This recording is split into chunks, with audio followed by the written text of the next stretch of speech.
Love, salitang ito na nagpatunay kung paano ako naging matatag, kung paano ako nakayanan ang lahat ng pagsubok sa aking buhay pag-ibig.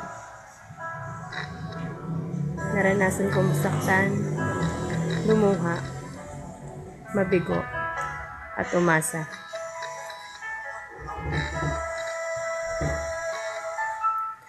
Naniniwala ko na ang love, lahat may happy endings. Pero sa naranasan ko ngayon, parang imposible na sinasabi nilang happy endings. Ako nga pala si Karen April Ojerio, 17 years old.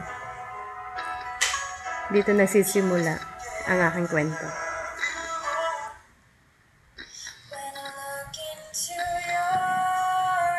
First year high school ako noon. Doon ko naramdaman yung sinasabi nilang first love. Nakilala ko siya nang dahil sa best friend ko dati. Hanggang sa naging kami. At tumagal ng almost 5 years. Madaming pagsubok ang dumaan sa amin.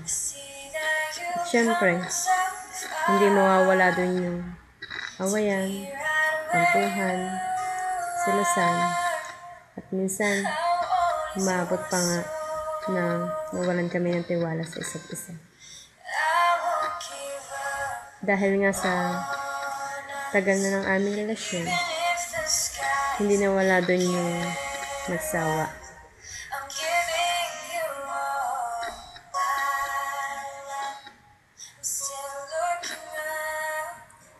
June 6, 2012, bumalik siya sa akin. Akala ko noon, okay na lahat. Pero dumating yung time na nawala ulit siya. Mahirap man, pero kailangan kong tanggapin. Paulit-ulit ko siyang binalikan. Kasi, mahal na mahal ko siya. Hanggang sa bumalik ulit sa dati, na kailangan namin tapusin ang relasyon namin.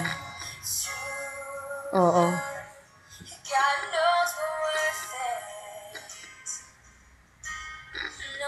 Masakit kung masakit. Pero kailangan kong tanggapin na wala na talaga.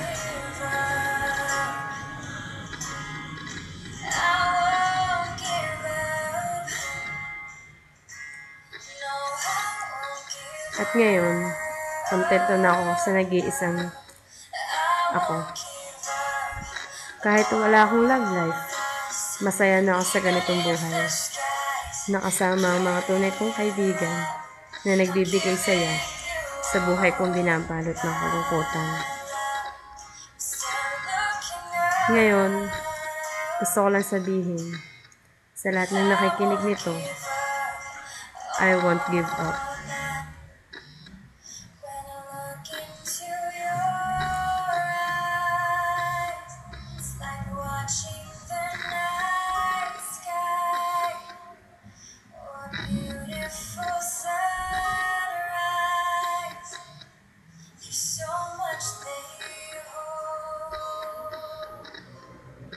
Just like the moon stars, I see that you come so